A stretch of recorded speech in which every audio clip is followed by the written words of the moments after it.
Well, hey everybody, got a lot to do today.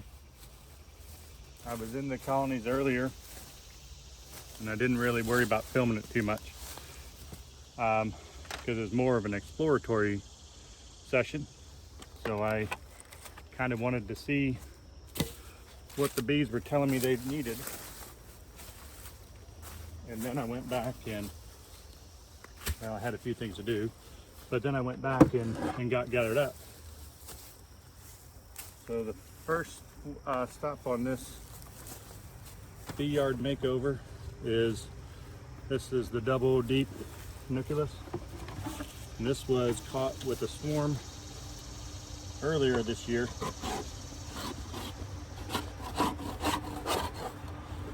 Right before I went on vacation, I added the second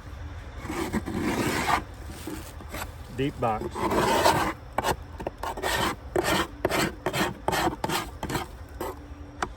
And now that I've come back,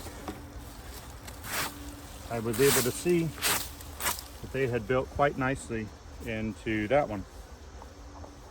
So there are now 10 good, deep, drawn frames with all stages of activity. So they're going to get upgraded to a full-size equipment, and because they are so ready in this the 10 existing frames, rather than just popping them into a full size, they're also going to get the extra space of a medium. And if that's all they get to this year, that's cool. That's my sort of my preferred wintertime setup anyway. If they make anything else, great. So the job today is to get the frames transferred over in the least intrusive way. I don't know if I use that word right. We don't want to cause as little disruption as possible. How's that? And I'll show you what I'm seeing when I see it.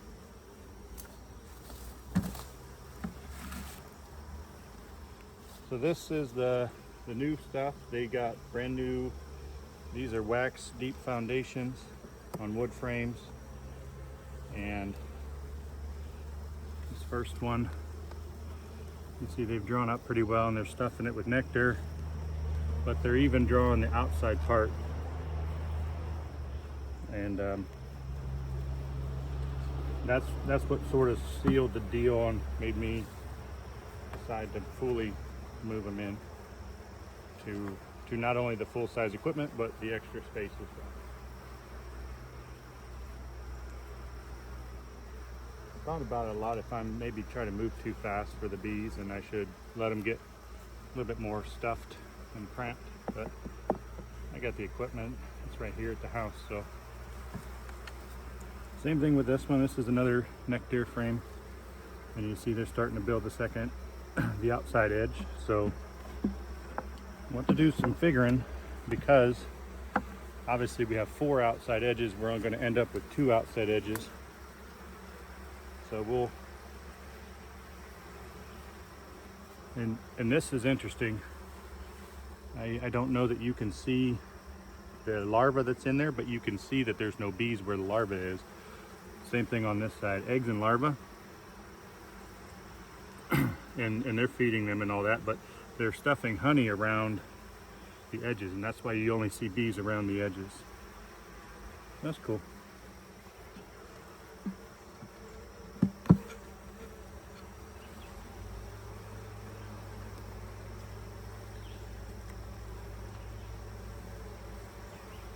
Here's your capped brood.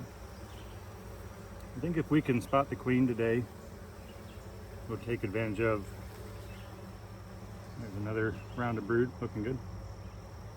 We'll take advantage of spotting the queen today if we do, and put some paint on her. So I'm going to put the broody frames toward the middle for now. It doesn't have to be where they end up for good, for now. All right, another thing here, another broody frame with nectar around the edges.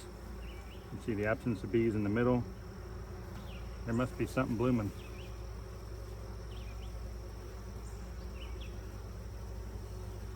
I'm hearing Ian Stepler in my ear right now saying they're dominating the brood nest, so I don't know. I'm no queen bee producer like he is, and not as good of a beekeeper, but looks like she's doing what he likes his bees to do. All right, didn't see the queen in there. This is the first box, and now there's the second box to go.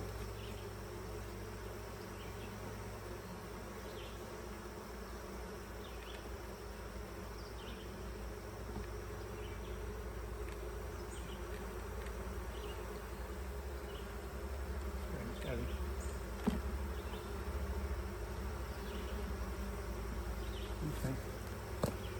Some drone brood.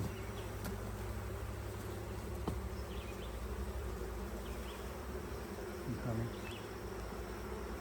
Put that to the outside edge.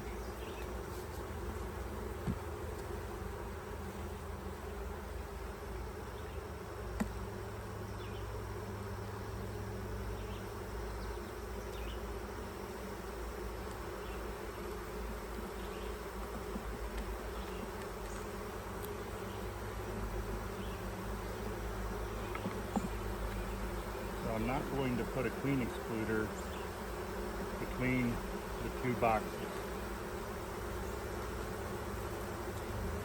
Look at that. That's beautiful. That's all brood.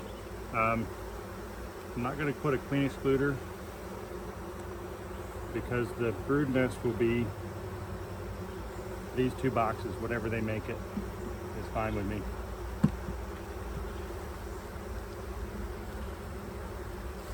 If I put another box on this year, or if they make it through winter and in next year, then I'll put a queen excluder after the first medium box, and that will be my honey. Another good slab of brood. And so that's my thinking. I'm not saying I'm right, but that's how I do it.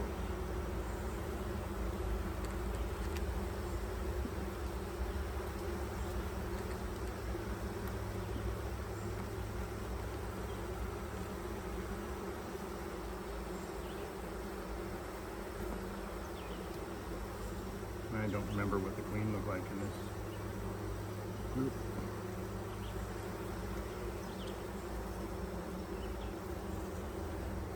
Well, I haven't seen her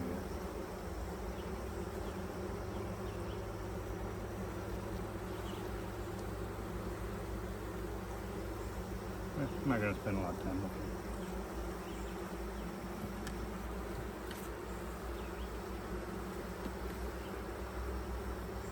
She is laying. Goodness. She is laying. Okay.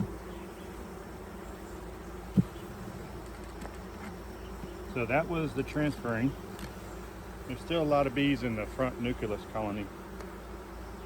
So what we're going to do, in an effort to be as least disruptive as possible, just move this one out of the way quickly.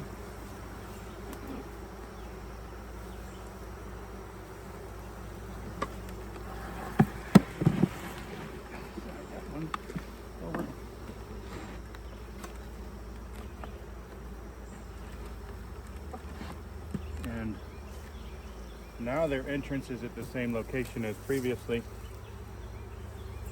All we got to do with this one is to put the box on the top and button it back up. So we'll catch up with each other on the next move.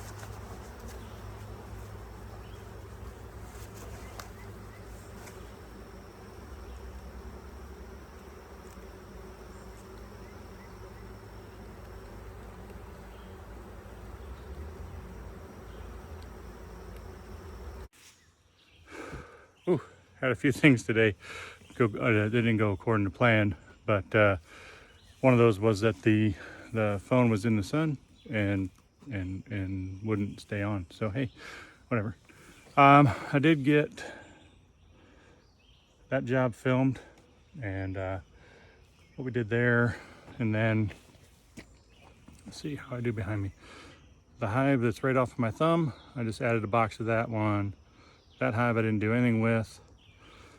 And then let's switch. No, I can't switch. Take a walk with me. So then these two hives, so the little one and the double box, those are all medium boxes, and took those out of the nucleus colonies. And then let's see, got a hive on a ladder. All right, so we'll talk about that later. And then the back of the truck, it came down the driveway loaded with 10 frame equipment, and we took all 3 colonies that were in a nucleus as well as the swarm trap, and we put them all in the 10 frames. And I do like nucleus colonies. I like them a lot, but one of the challenges is that there's no approved method to use Formic Pro, which is a mite, varroa mite treatment, and I really like that treatment. And there's no approved method to use that with nucleus colony. So by getting all these into 10 frame equipment and giving them some time to get established and reestablished, that will let me treat them with Formic Pro here in just a little while. Anyway, thanks for watching. Hope that was useful.